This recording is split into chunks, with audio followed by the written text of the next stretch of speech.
Welcome back to another edition of the Gabagools Podcast. I'm your host, Jeff. With me, as always, the Cuzzo Dan on episode 42. How we feeling today? 42. I'm feeling 42. Feeling a little bit feeling a little bit older today. You wake up and you get some aches and pains, and you're like, "Good Lord, am I 42?" Luckily, I'm not. Haven't gotten to the 30s yet. Knock on wood. But Hey, watch you know, yourself. yeah, no, we all get there eventually. But no, feeling limber today. I like to say loose and limber. We're feeling good today. It's again with the weather like we used to how we like to start kind of another just crappy gloomy day out there. It's a little chilly, as Chevy Chase would say in one of my favorite Christmas movies. It's a little nipply out there, a little nipple, but yeah, it's what are you going to do? They can't all be winners. We're a couple of winners, a couple of gobble but the weather can't always reflect us, I guess. When you speak of winners, are you referring to the fact that I made the championship in our Dynasty Football League? This is also year 3 of 4. In the last 4 years, I've made it 3 times. And once again, how many wins do I have, Dan? I believe they would call this a goose egg right here, my friend. Zero. Goose egg. This year, we're manifesting it. We're manifesting it, positive vibes. Hopefully, we get number one.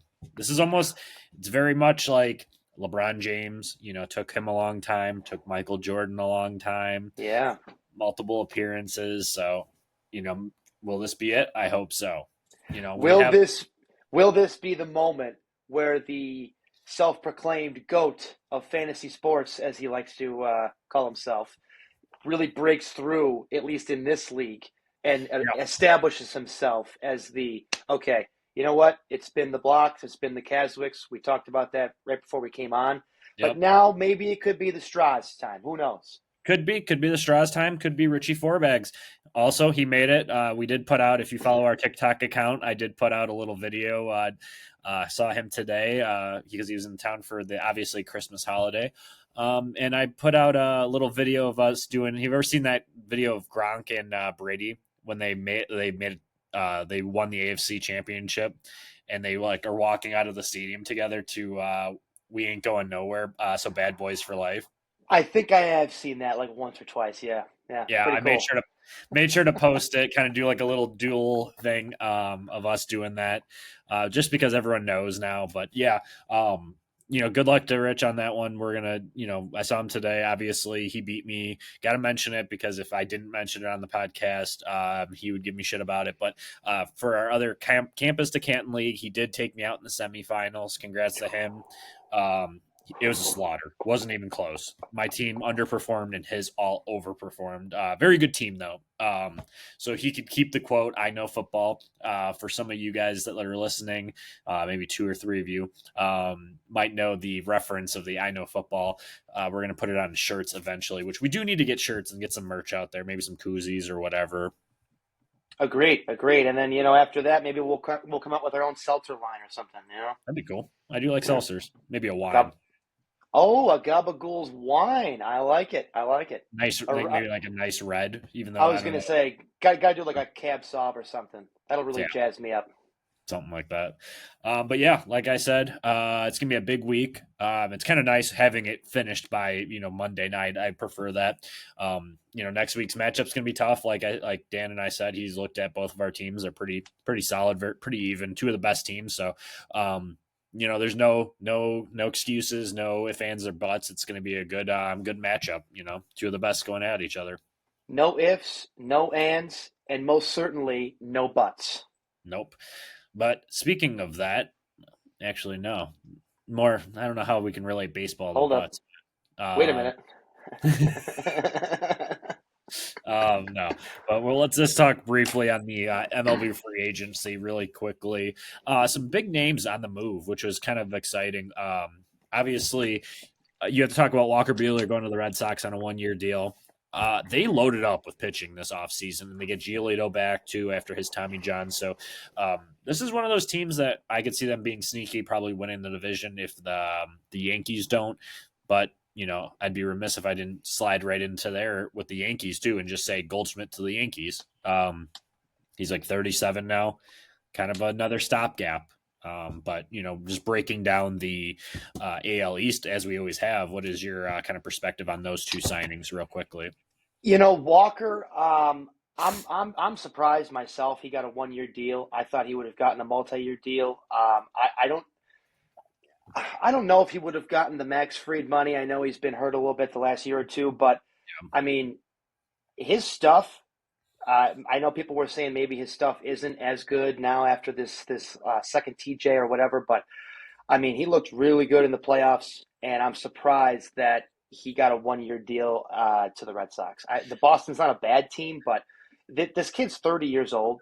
He's had a couple TJs, but so have everybody at this point. He pitched, Yeah. he missed the whole year, comes back for the playoffs, pitches really well. I think he got the last out in the World Series for the Dodgers, and he gets a 1 year, 20.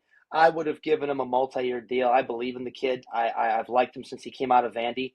And Yeah, I remember that draft too. I think it was him and Carson Fulmer, former and White and Sox. and Swanson, all three in Swanson the too. in the first like 15, 20 picks or so. I mean, Bueller has been, you know, I was surprised with the 1 year deal. I don't know about you, but for me, I thought he would have gotten a lot more than that. You know what? Just based off of his injury history too, like obviously the Tommy Johns and kind of not like recovering as quickly, and like you said too, his age. That's been the biggest thing for me was like he's on the older side obviously when it comes to baseball players and pitchers. He was 1-6 last year with a 5.38 ERA. That's why he probably got a 1 year deal, kind of approve it. I could see him signing a bigger deal next year. I'm hoping because, obviously we root for greatness and stuff on this podcast, but, you kind of root for the guy, especially with all the injuries, to see if he can kind of come back and, get a deal. And the way that the A's specifically have been kind of spending money since they move out of Oakland has kind of been funny, but, I would be, you know, just a transition too. Jeffrey Springs got traded to the A's.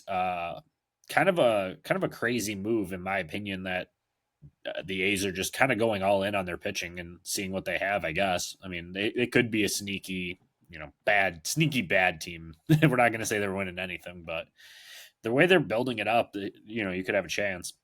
Yeah, they've got that money ball mentality, and it seems like every couple of years or so. I mean, Oakland a couple of years ago, they were pretty good for a few years in a row, Yeah. and Or you're like, okay, Oakland's figured some things out, and then you know they have no money, they can't pay anybody, and you kind of, I guess, you have these ebbs and flows, you have these cycles where you can draft well.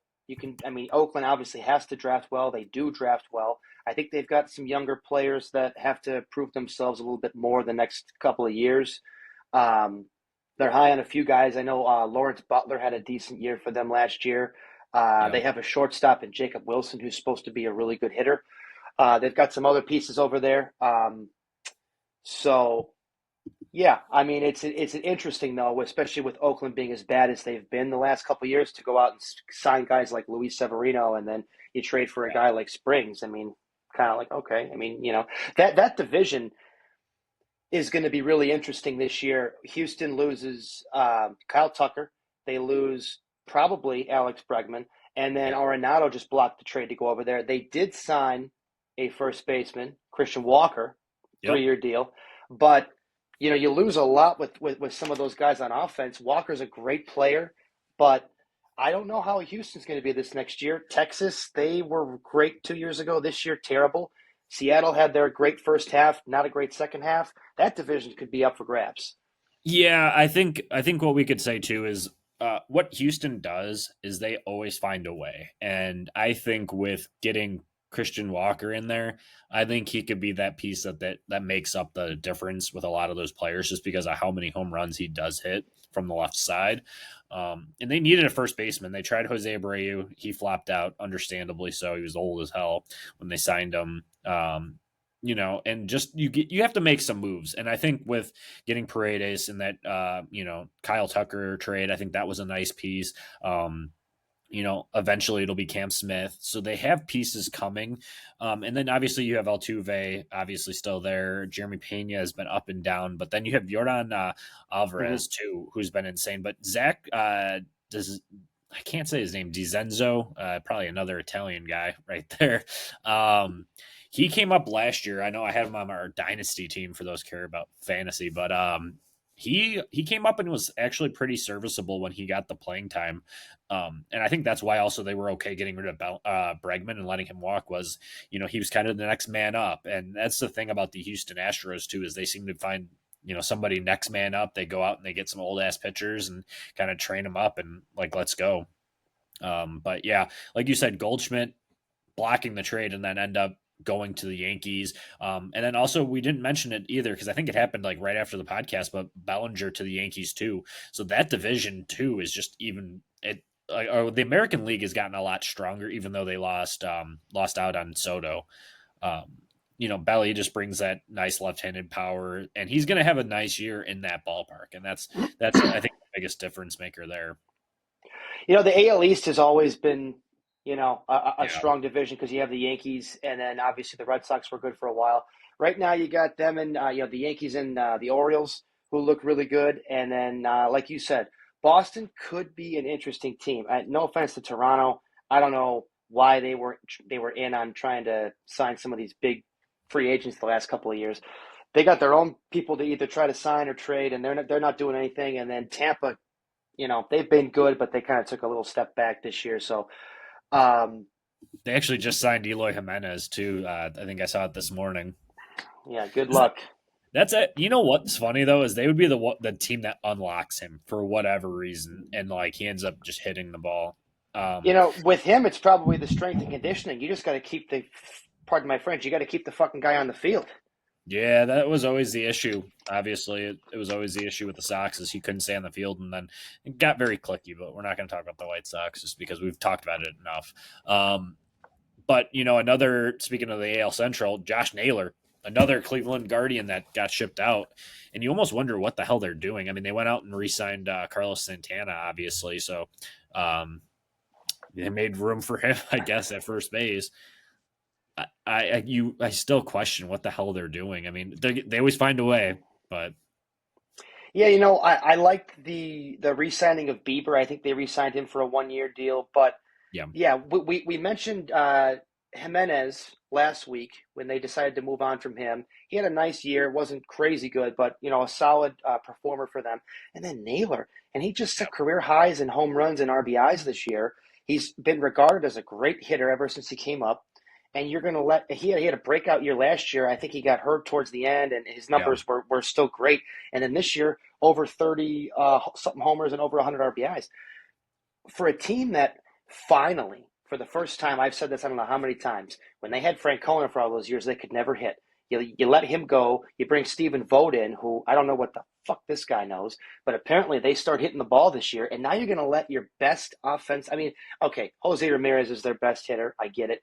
But Naylor, man, I don't know why they would have let him go. They've made multiple moves that has made me scratch my head. Yeah, I mean, give it up to the Diamondbacks for replacing Walker. I mean, yeah. I don't want to say Naylor is exactly like him, probably a couple tiers down, but still, it's a very serviceable first baseman. And then that's the thing about the Diamondbacks too. They're kind of that gritty team that just finds ways to win. Obviously, that's how they made the World Series in timely hitting, and they got some of the pitchers too. We'll have to see what their youth is. We'll have to do a breakdown. We break down the divisions. A couple months, but yeah, overall, kind of an exciting week. Obviously, Manaea signed a 3-year deal with the Mets to stay with them. I think that was a good signing for him. Mets are going to be scary. Just based off of their, I'll be interested to see what happens with Pete Alonso. I haven't heard anything recently. It's been pretty cool about him, but we'll see what happens. Yeah, nobody knows the market for him right now. And, Walker, we knew Walker was going to come a lot cheaper. I think that's a heck of a signing for Houston. 3 years at 20 a year. It was like 60. That's a great deal for Houston. He's a Gold Glover the last 3 years. Walker. I was going to say, I'm going to do a hot take here, and I'd rather have Christian Walker over him. You know what? Especially from the dollars and cents point of view, and in the short term too, the next 2, 3, 4 years maybe. Walker's only 3 or 4 years older than Alonso, and he's really found his footing these last few years in a Diamondback uniform. Probably. I know Pete's a solid defender. I don't know if he's won a Gold Glove, but I don't think so. Walker's got 3 in a row though, and for a guy who's hitting close to about 30 and 100 the last couple of years. You wonder why Arizona would not, want to retain that. But yeah, Alonso, the market, what is he going to get? That's going to be the. I mean, does he break 200? We'll see if the Mets are that hungry and they want to rekeep him or somebody else does. The Mania deal I thought was interesting too. I think he got like 20 or 25. I think it's 25 a year. Man, he got paid for somebody who really, I mean, he had a nice year, but he was always that guy that kind of always stood out when he was at the A's. Was a good especially with player. that hair. Yeah, but keeps a little jelly in there to get some extra spin on the ball. But yeah, just overall good player. So I'm glad to see him get paid too as well. So I think that was it for baseball really though. I mean, Jack to the Rangers, he tore up right-handed pitching for like the last decade. So good to see. And then McCutcheon's back one more year with the Pirates. So surround some. I mean, I'd like to see them be aggressive, but they just don't have I don't think they have the payroll, unfortunately. I wasn't sure if this was going to be if last year was McCutcheon's swan song, but I'm assuming this year with Pittsburgh again, $5 million. This is probably it for him. So he's had a really nice career. He had some big years, probably about 10 years ago, somewhere in there. But good for him. They should go after Luis Robert. I think that would be a grete landing spot for him. Oh man, team friendly deal. I think he's got 2 years left on that deal. Let's party with him. So just give me a real bear party. Okay, yeah, that would be interesting. They still need some more offense than him, but that would be quite the bat to put in that lineup with him and Cruz. Oh yeah, and I think he would be. I think he'd be solid. I think he would be buying in. Oh yeah. I think it's just he's on the Sox, so he doesn't give a fuck. But yeah, all right, I'll pass it along to you. Let's jump into Week 16 of the NFL. Week 16, and oh, what a week it was. Week 16. What do we do, Jeffrey? Every week we start on Thursday night. That is what we do. That is the Amazon Prime night. So Thursday night, here we go. We're going to kick it off. Maybe the best Thursday night football matchup of the year. Broncos look good, but Chargers rally in fourth to win 9th of season, 34-27 Chargers. Chiefs continue to roll this season, beating Houston 27-19, getting to 14-1. Will they lose again this year? Well, if you ask the Magic Conch, no. Ravens double up on Steel City behind King Henry's 162 yards. And look out, Justin Tucker is back. 34-17, Baltimore. I don't know anybody who wanted to get rid of Justin Tucker. I think you're an idiot. He's on a lot of fantasy waiver wires. If you play with a kicker, he's been on the waivers. I mean, I always liked him, but I stayed away from him. I'll be completely honest. Anyway, back on. There you go. Giants score first, and then never again.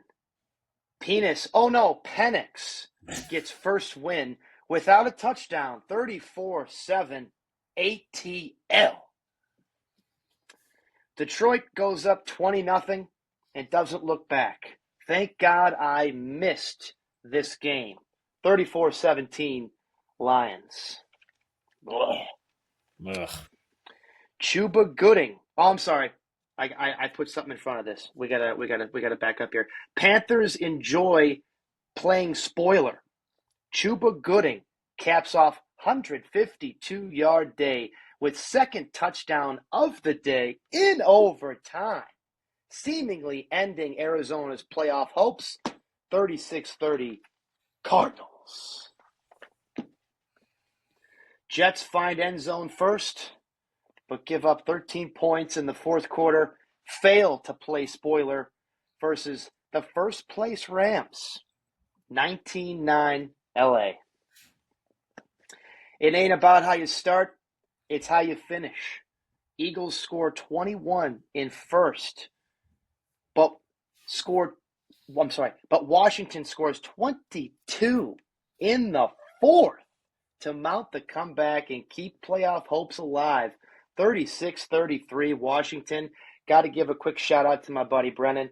I would be remiss if I didn't, and if I didn't, he'd probably come over and kick my ass. So, Brennan, shout out to your Commanders. Another game that was never close. Bengals beat up the Browns 24-6. Brr. Wild game in Indy as Colts go up by almost 30 points, and they still find a way to win 38-8 Indy. Vikings come back late with help of Justin Jefferson's 2 touchdowns, 27-24 Minnesota. Bills win close one over May's Pats and get 12th win of the year, 24-21 Buffalo. Raiders top Jags for 3rd win of the season. Woohoo! 19-14. Jason Sanders says, I got this. Since, my handwriting is so bad. Hang on. Sanders says, I got this single-handedly. There it is. There was a hyphen in there. Kicks San Francisco out of playoffs 29-17 Miami. And then we got Dallas stuns the Bucs as they play cleaner game en route to 7th win, 26-24 Cowboys. And as always, we have Nala at the Pack tonight, 7 o'clock. Be there or be square. Well done, as always, Dan. All right, let's jump in. Like you said, the Amazon Prime game, it'd be nice to get a plug from them. Chargers obviously came back and beat Denver. That was a huge game. Obviously, I'm rooting for Denver to lose just because I want to see Burrow in the playoffs. I don't think they have the defense to go on, but still want them to make it. But Justin Herbert just Jim Harbaugh and then Greg Roman are opening up the playbook for him. They kind of let him take over that game in the second half, and he really did what he was brought in to do, and kind of just like you see what he could be and be unleashed in this offense. And the fact that their run game has been non-existent since Dobbins got hurt, you have to let Herbert kind of just spread the ball. And then, McConkey, Quentin Johnston, he's still dropping balls, but, he's catching enough touchdowns. I think he has 8 or 9 touchdowns on the year. So,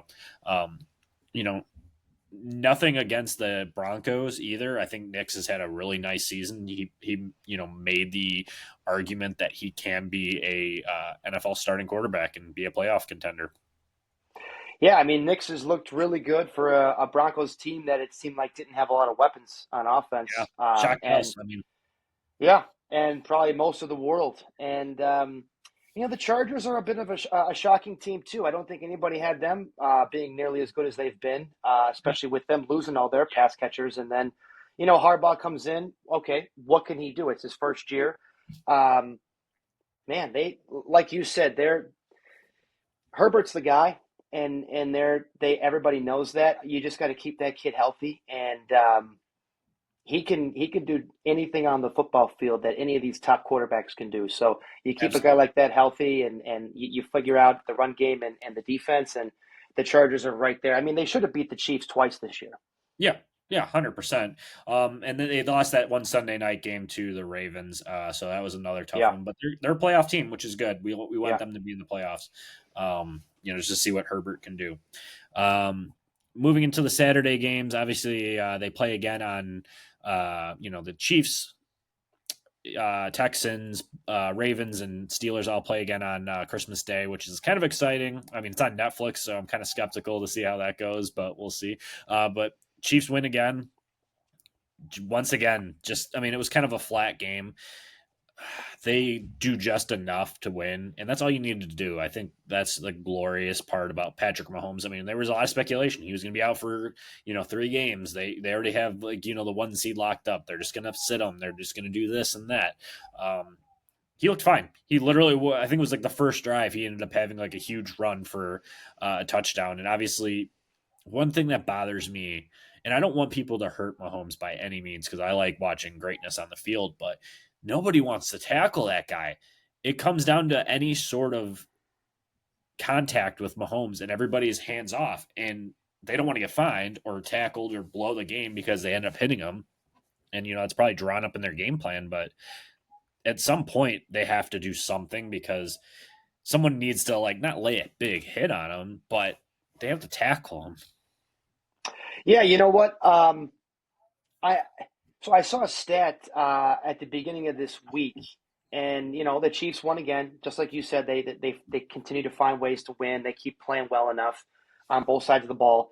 The Chiefs and three other teams this year have not scored 30 points or more in a game the entire year. The other teams that have not scored 30 points or more in at least one game are like the Giants, the Raiders, just like the worst of the worst. It begs the question, and that's what I had in my little thing, like, will the Chiefs lose again this year? Because they just keep finding ways to win. I, They're not that they're not wowing people like they've been the last few years, but they ultimately they just keep getting the job done. the only team I think that might beat them, and it won't be this weekend or this week against, I think they play Pittsburgh. Pittsburgh, yeah, I think it's in Pittsburgh too, but yeah. Yeah, I don't see them losing that game unless all of a sudden Pittsburgh like wakes up and plays really good defense. But it is to the Broncos. They close it out with them, and at that point, do they sit Mahomes because there's nothing on the line? They're gonna clinch it home field through air at unfortunately playoffs go through Arrowhead, and that's what you kind Yeah. of try to avoid. One score games, and then that because obviously you want to have Mahomes out there, and then obviously CJ Stroud has just had kind of that meh year. He did have that touchdown pass to Tank Dell, which had a really horrific knee injury, fractured his knee, I think it was, and then he definitely tore his ACL too. They said today. So obviously prayers go out to him. So hopefully he has a quick recovery. The guy just goes out and balls. So you don't want to see it, but he held the ball after that. He held onto the ball after that. I was shocked. But yeah, sucks to see. But Houston, I think they clinched last week or this week anyway. So Yeah, I mean, you know, the Tank Dell injury sucks, man. I've got him in that one league for the league I made the playoffs in last week, and man, yeah, you feel it's a for him. It good was a game too. Yeah, I know that's the thing too. It's like, man, if he doesn't get hurt, that might be the best game he has all year. And not that it would have mattered for me; my team's already out. But Right. it's just going forward. The kid's still super young. Had a real good, he had a nice year last year. Was building off of it a little bit this year, and man, you feel for him, but you also feel like, you already lost Diggs for the year. Houston's not been as good as the first month or so of the season. Now you lose Dell. You wonder, and I didn't have Houston getting to the Super Bowl this year, but now you wonder, are they even going to win a game if they get to the playoffs? Because they're starting to look a little banged up now. Yeah, similarly, transitioning into that same next game is Pittsburgh. Kind of just without George Pickens, their passing game has been non-existent. But Russell Wilson still led the game with 217 passing yards, so that's kind of interesting to say. But they were down pretty bad. Henry kind of ran all over him, and that's been Baltimore's MO is if they win the games, is they pound the rock with Derrick Henry. And it just was too much for Pittsburgh to handle. I don't have a whole lot else. I mean, Baltimore's a good team. I think it's going to come down to those close games, and then if teams take away the run, what's going to happen? So, I think that's just one of those game plans you have to plan for is just try to take Baltimore out of it. I mean, the run game out of it.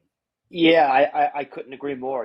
Henry, ever since they started feeding him a few weeks into the season, like you said, that team kind of took off, and they look like one of the teams that definitely could win it all this year if they stick to the right game plan, which is feed Henry enough, which is at least 20 to 30 times a game. You let Lamar run it a few times. You let him make his magic and have a few moves. Hopefully, Mark Andrews is healthy for the playoffs and all that. But yeah, Baltimore, man, I'll tell you, they're one of those teams. The last couple of years, they look good, but it's like come playoff time, they choke or whatever. This year, though, Could happen. like you said, if they feed Henry enough, they look like they could be one of the teams that not only knocks off the Chiefs but could win it all. Yep, absolutely. Moving into another team that could be really sneaky if they do make the playoffs, and they have the hell of a shot at it now because they own the tiebreaker over the Tampa Bay Buccaneers, is the Atlanta Falcons. They came out and smacked the Giants. Michael Penix had his first career start, and this is something I've been saying on the podcast for months now, is that Cousins wasn't going to make it through the end of the season or long term. Everyone was so worried about the long term outlook on his contract and all that stuff. But I mean, NFL teams don't care if they don't like what they see, and a lot of teams don't like. Obviously, Atlanta didn't like what they saw out of Kirk. He can't really move all that well anymore, especially after being 36 and having a really traumatic injury. He just wasn't it. So the team did enough. I think it was a lot of defensive scoring too. I did see that. But Penix didn't throw a touchdown, but still looked decent out there. He's an NFL quarterback. He's got enough weapons to play with. Not Michael Pitts, but Kyle Pitts still hasn't done shit. Sucks for those fantasy owners that have him. But brighter days ahead. Now Giants playing for the number 1 pick. Yeah, good for the Giants. You're terrible. Atlanta. Yeah, that one hurts me a little bit. I tried to get Penix in the one league for insurance on Kirk. Wasn't able to do it. And he'll get a job. He'll get a job next year. That's what I'm thinking. He'll probably get a job, but does he get I don't think he gets a job like he had with Minnesota, with Jefferson, Addison, Hawkinson, or with Atlanta this year with London, Pitts, Bijan. Mooney's been great. So yeah, I mean, the captain. I don't know. He looked solid to start the year. The last month has not been great. So yeah. Yeah. Next game, Detroit putting a smack down on the Bears. Not really a surprise there. I think Ben Johnson, with his couple trick plays that he had out there, was interviewing himself for the Bears job. I mean, for the Bears fans' sakes, I hope you guys get him because he's going to, really kind of open up the offense for Caleb Williams. And I think obviously we have to speak about this fact that Caleb hasn't turned the ball over in 9 or thrown any interceptions in 9 games, which has been incredible. And he's already going to be in like the top 6 currently in single season passing for the Chicago Bears, which, the four out of the 5, top 5 is all Jay Cutler. And, we'll see what ends up happening with him. But Detroit still very good, even without Montgomery. He's not done for the year, they said. He's going to try to rehab it and probably try to come back for playoffs. We'll see what happens with that. But still Super Bowl pick out of the NFC. Yeah, they look good, man. Not much else to say about the Bears. I mean, I honestly stayed away from this game. Didn't want to watch it. Yeah. So good for the Lions, and hopefully you guys get to the Super Bowl this year. Yep. Next up, Cincinnati hanging on by a thread, and when I mean that, they're winning out what they need to do. Which, it's making it exciting. Next week is a huge week against them. They got Denver on the docket. They won 24-6. Burrow threw for another 3 touchdowns, which I think he's on a very short list of players that have done that. It's just kind of showing how good Burrow can be. And like I said, he would have won the MVP, and he's still. No, I can't even say it. He's they make it. I can't even wish it into existence because it just won't happen. But 3 for 3 touchdowns, had a nice little how Rodgers always used to throw draw someone off sides and then throw a bomb for a touchdown. He had one of those to chase, which actually sealed the deal for my, in our fantasy league. So that helped definitely when you have that stack. So Cleveland, another bad team, no quarterback. They benched Jameis. So moving on. Yeah, just like you said, the Bengals are keeping it interesting, right? I think they're 7-8 now. I still don't see them making the playoffs, but it's possible. I mean, if they can, here's the thing is, so they need Denver to lose out, right? That's very possible because they have to go, they literally play each other this week. So they hold their destiny in their hands, which is good. And then Denver faces the Chiefs the following week, the last week of the season. So, it comes down to whether Mahomes, sits out or, he plays. And I think that's going to be the difference maker too. Boy, that's interesting. So if you want to hear the short list of consecutive games of 3 touchdown passes in history. So Tom Brady in 2007 had 10. Andrew Luck in 2018 had 8. Peyton Manning in 2004 had 8, Dan Marino 7, and now Burrow has 7. So we'll see how long he lasts. I mean, that's the thing. He needs to keep it up for them to win. So He needs to tie the record, right? We got a couple games left. That's what he's got to do. yep. Next game, Indianapolis holds on 38-30 against Mason Rudolph's the Red-Nosed Reindeers Titans. JT Jonathan Taylor came out 218 yards rushing, 2 touchdowns. Wish I could have had that like last week. Asshole dropped it, and I ended up losing by 1 goddamn point. So that hurts, obviously. Not a whole lot to talk about in this game other than the Colts are doing enough to try to make the playoffs as well. So we'll have to see what happens. This was one of those games where I don't think anybody was interested going in to watch this game. And then you look up and it's like 38-30. It was quite the game. And like I said, the Colts were up, I think, by like 29 at some point in this game. And then the Titans stormed back. And, hell, you're a touchdown away from pushing this game to OT. So, good game for those guys. Yeah. Did I care? Absolutely not. But it was a cool game. Right.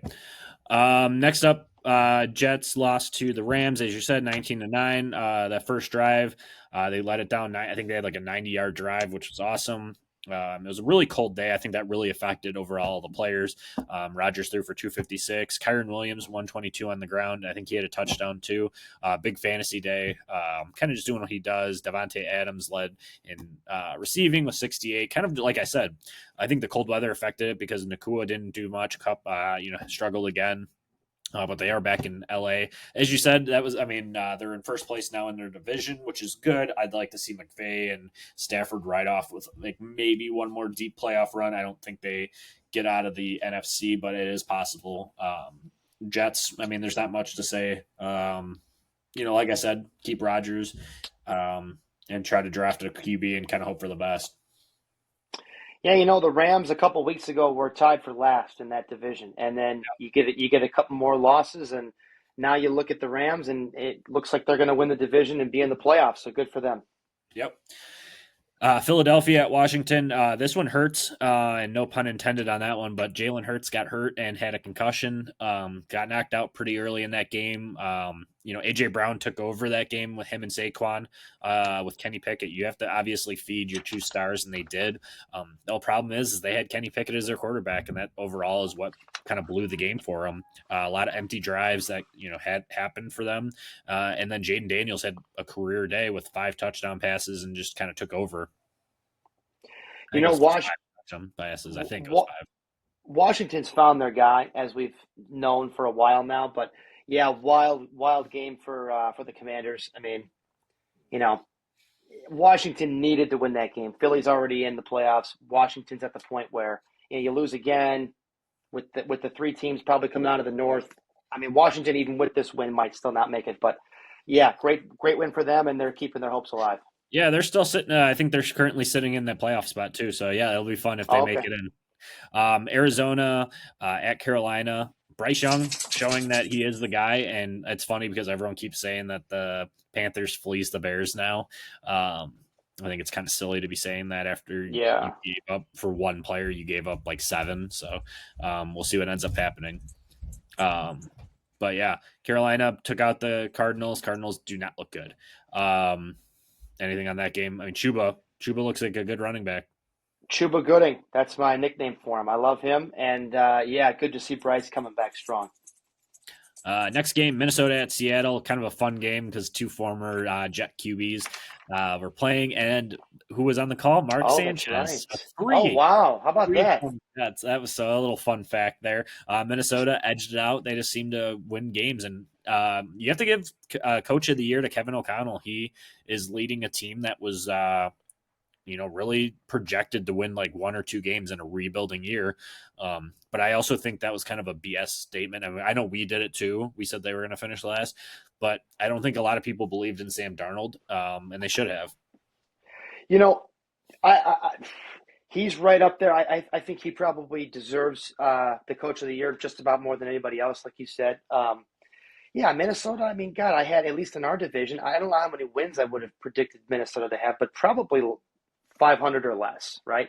Yeah. And, Detroit's been better than people thought they would have been. Green Bay's been pretty good. But man, Minnesota to be better than Green Bay. Yeah, we'll see what ends up happening in the playoffs too. If if they have to play each other. So, yeah, Seattle. They needed that win, unfortunately, Yeah, but can't write them off yet. But it's gonna be close. very Um, true. Next up, which was a really close game, and I think it's because Josh Allen got hurt. I mean, he played hurt, but New England at Buffalo. Buffalo snuck one out, 24-21. Drake May looked really good again. This class of rookies for QBs has been really, really surprising, and it's good to see. But they kind of just relied on the run game across the board for the Buffalo Bills, and then, like I said, Allen got hurt. He hurt his other hand, so we'll see what ends up happening long term. It's funny when you said that Buffalo kind of snuck this one out over New England because New England, I mean, they're not a great team, but yeah, Buffalo. I think New England went up like 14-0 over Buffalo in this game, and you're sitting there looking at the screen like, what in Sam hell is going on? The universe is out of tilt. Like, what the hell is happening here? Here. Yeah, you know what though? Buffalo got their act together, even with a banged up Josh Allen, and that's a good team right now. Yep, hard to beat them. Yeah. Next one, very boring game. Jacksonville at Vegas. Vegas ended up sneaking out the win over Jacksonville.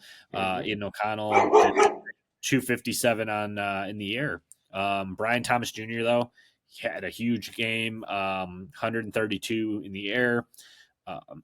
Good to see all these rookies playing well, like I said. But Vegas snuck that game out. Yeah, Brian Thomas Jr., man, he's had quite the season. I tried to get him in our other league this year. Obviously couldn't do it, but yeah, I really wanted him. He's been great for a terrible team. And another guy who's been great for a terrible team on the other side of that was Brock Bowers. He had another big game too. I don't think he got in the end zone, but he had like 11 catches for about 100 yards. So he's awesome. That dude, he's unbelievable. Unreal. Miami beating up on a bad San Francisco team 29-17. Kind of was a good close game for a while. Brock Purdy had 313 yards passing. Kittle had 106 in the air. But Devon Achane, well worth 2 first-round picks, as we know, right, Dan? 120 on the ground. Obviously, he's Tua's favorite target. So I'm glad it worked out for both of you guys when that trade came through. Obviously, we root for both sides to succeed. So good to see there. But yeah, big picture, Miami's just kind of holding on with a glimmer of hope for playoffs. They won't make it, but another team that's glimmering in there. It's interesting, too, because Miami, you didn't have Tua the whole year. And they're still kind of right in that mix of making it. They're an interesting team.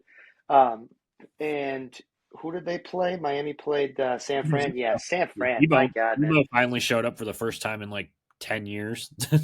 Yeah, you know what? San Fran, though, it's just been that weird year for them. And they just never got going. And they didn't have McCaffrey for most of it. So maybe it was some of that, but it obviously wasn't all McCaffrey. And, the other running backs got hurt too. But yeah, it was just San Fran's had a pitiful season. Absolutely. Last but not least, Tampa Bay at Dallas. Tampa kind of blowing their shot here. Baker Mayfield's had a really, really good year. Even without Godwin for the year, and then Evans for a number of weeks as well. And then the emergence of Bucky Irving, and I think this is going to end up getting Todd Bowles fired too at some point. Is the fact that he, if they miss the playoffs. And, games like this where they should have rode the hot hand with Bucky Irving and they keep giving the ball to White, I think that cost them. I really do. Another big name with, that came out of the draft was Bucky Irving. Not a lot of people had him on their draft boards. They, people thought that White apparently was a lot better. He wasn't. Bucky has had some of the top, I think he's like in the top 2 for like missed tackles on the year. It's crazy.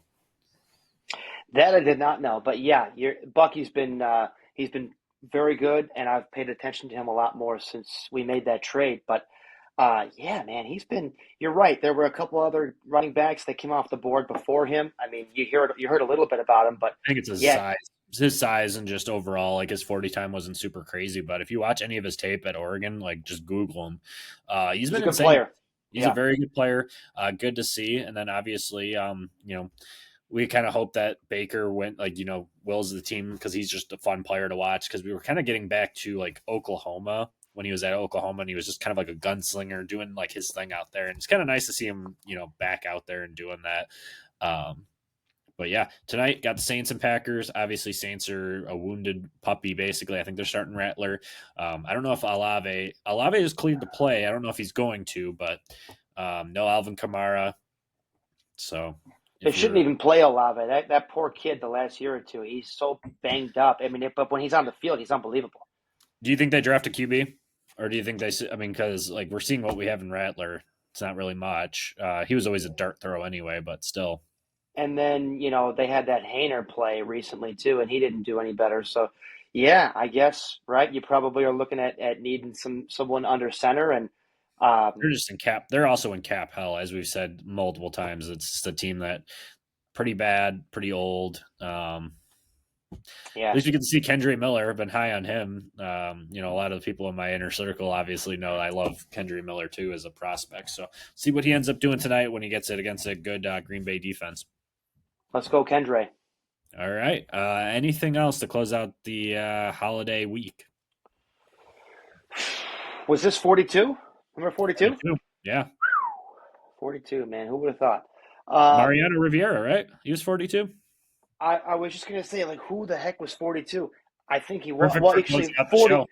42, I think, is Jackie Robinson. Isn't that the number they wear every year? Yeah, good point. He is too, I think. Why am I thinking Mariano Rivera was? I don't think that's right. I think I'm wrong on that. You might be right. I'm not always the best with players' numbers, but this, if I'm correct, this was the both. Jackie pod. We're both. It's the Jackie Robinson and Mariano Rivera. You want to talk about big names? Rivera? This was a big podcast. If you're a fan of the Gabagools, you might as well tune into this one. It's the Mo Jackie pod. 652 saves. I'm closing it out on that. So we're wishing you a happy Merry Christmas. If we don't talk to you, I like that. I like this little effect here. Very nice. That, huh? Yeah, Happy New Year. Time to celebrate. Yes, a Merry Christmas and a Happy New Year to everyone out there. From your two favorite Gabagools. That's us.